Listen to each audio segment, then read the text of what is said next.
दरवाज़ा जब ज़ोर-ज़ोर से खटखटाया जाने लगा, तो हम दोनों बहुत घबरा गए। यह जो शारीरिक संबंध हम बनाने आए थे, यह सब हमें अपने घर में करनी चाहिए था। पर यहाँ जो कदम हमने उठाया था, पता नहीं था कि इसका अंजाम ऐसा होगा। दरवाज़ा खोलकर देखा तो सामने पुलिस खड़ी थी। दरअसल हमने जो होटल लिया था, उस पर रेड पड़ गई थी। वहाँ कुछ गंदी वीडियो बनाई जाती थी, जिसे बाहर बेचा जाता था। वह हमने भी यहीं अडल्ट वीडियो बनाने वाले समझे। मुझे और मधु को पुलिस स्टेशन लेकर गए। उसे तो बाहर बिठाए रखा और अंदर मुझे मारने पीटने लगे। मैंने उन्हें बहुत समझाया कि मधु मेरी बीवी है और हम दोनों अपना कीमती समय यहाँ बिताने आए थे। हमें नहीं पता था कि यहाँ ऐसा काम होता है।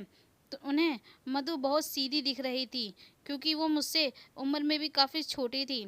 शायद वे समझ रहे थे कि मैंने उसे बहला फुसला कर रखा है। आखिर में 5 घंटे बाद जब मुझे एक कॉल करने को दिया, तो मैंने अपने दोस्तों को फ़ोन किया। बाद में उन्होंने आकर मेरी ज़मानत करवाई। मुझे ऐसे देखकर उसे कितना गंदा लग रहा होगा कि मैं किसी काम का नहीं हूँ। मैं भी उसके आगे बहुत शर्मिंदा महसूस कर रहा था। वो और मैं ऐसे ही घर पर वापस आ गए। वहाँ माँ एक और तमाशा लिए बैठी थी। उन्हें पता चल गया था कि मैंने उनसे झूठ बोला था। उन्होंने मौसी को फ़ोन करके पता कर लिया था कि हम वहाँ उनसे मिलने नहीं गए थे। उन्होंने जो सुनाना शुरू किया तो घर के बाहर की चौल वाले सारे सामने आ गए और मुझे ना कुछ कहकर वह मधु को ही कहने लगी, मेरे बेटे को पागल बना रखा है। आज पहली बार उसने हमसे झूठ कहा है। मैंने भी वही गुस्से में कहा, यह सब आपकी ही वजह से है, तुम लोगों की वजह से। बहू काम करती है तो अच्छी लगती है, पर जरा सी भी उसने मेरी बात सुन ली तो उसने मुझे वश में कर लिया है। मैं उसे अपने साथ ज़बरदस्ती लेकर गया था। वो तो मना कर रही थी, पर मैं नहीं माना। वो मेरी पत्नी है, मैं उसका पति हूँ। क्या हम दोनों का हक नहीं है कि हम दोनों एक साथ कुछ पल अपने बिता सके? मैं फिर गुस्से में वहाँ से निकल गया। पूरे 2 दिन बाद जब मैं घर वापस आया तो देखा कि बहन घर पर आई बैठी थी। वहाँ पर तो कुछ और ही खिचड़ी पक रही थी। वे गुस्से में अपना ससुराल छोड़कर आ गई थी। दोनों के बीच कुछ बातचीत हुई और लड़ाई झगड़ा करके आई थी। यहाँ तो परेशानियाँ ख़त्म होने का नाम ही नहीं ले रही हैं। अब फिर से घर में मधु को वह परेशान करने लगेगी। ना तो घर का काम करवाती है और ऊपर से उसके बारे में माँ से कुछ ना कुछ गलत कहकर उसे सुनवाती रहती है। ये देखकर ऐसा लगता था जो दुनिया वाले कहते हैं वह सही है।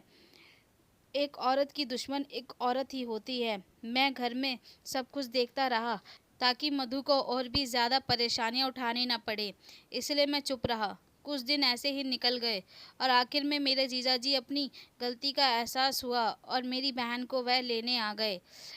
लेकिन माँ ने उसे जाने नहीं दिया। उसको घर की दहलीज भी से बाहर निकाल दिया। उस वक्त मेरी बहन की आंखों में आंसू थे। वो अपने पति के साथ वापस जाना चाहती थी, पर माँ की बुरी नहीं बनना चाहती थी। बिगड़ते घर को देखकर मैंने अपनी बहन को बाहर बुलाया और बात की। उसे समझाया कि माँ बापू को अपने बच्चे हमेशा सही ही लगते हैं, वे उन्हें कभी परेशानी में नहीं दे सकते। जबकि दूसरी आई हुई लड़की कितना भी उन्हें अपना माँ बाप का सम्मान दे, पर वह उनके लिए पराई ही रहती है।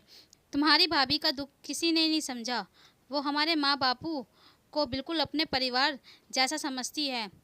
उसकी 4 बातें सुनकर चुप रह जाती है, जबकि तुम अपने ससुराल की बात सुन नहीं पाई और यहाँ आकर रहने लगी।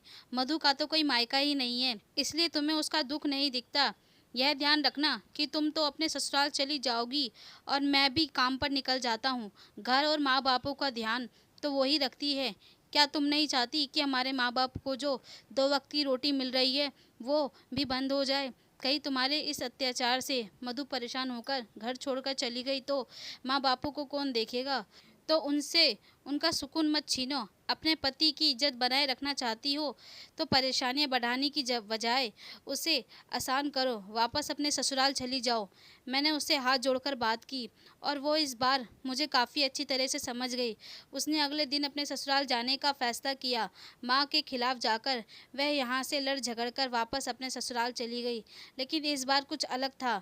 माँ को अपनी गलतियों का एहसास था। उन्होंने फिर हम दोनों को पति पत्नी जैसा मान सम्मान दिया। हमने फिर अपनी चौल में एक झुग्गी और कमरा बनवा लिया, जिसमें अब हम दोनों अपनी ज़िंदगी एक की नई शुरुआत कर रहे हैं। मेरी बहन ने माँ को फ़ोन करके अपनी और मेरी सारी बातें बता दी थी। उसने अपनी गलतियों का पछतावा था और माँ को भी ये गलती महसूस होने लगी। उसने माँ को समझाया और माँ भी समझ गई। अब वह मधु को बिल्कुल अपनी बेटी जैसा प्यार करने लगी हैं। जो बेचारी ज़िंदगी भर माँ बाप के प्यार के लिए तरसी, आज वो प्यार उसे मिल रहा है। घर परिवार वही होता है जहाँ कोई परेशान हो और परिवार उसे समझे, जैसे मेरी परेशानी मेरी बहन ने समझी। आज मुझे लगता है मैंने जो उसे भला बुरा कहा वही सही था। कभी कभार एक इंसान की गलतियाँ उसे दिखाने के लिए खुद ही बुरा बनना पड़ता है। अब घर एक सही तरीके से और बहू को मान सम्मान देकर बन रहा है और वो स्वर्ग घर जैसा लगता है। अगर आप मेरे चैनल पर नए हैं तो प्लीज़ मेरे चैनल को सब्सक्राइब कर लीजिएगा। कमेंट करके ज़रूर बताना आपको मेरी कहानी कैसी लगी। मैं नीता आपसे विदा लेती हूँ, फिर मिलूंगी अगली कहानी में। इसी तरह मेरी कहानी के साथ जुड़े रहिएगा। धन्यवाद।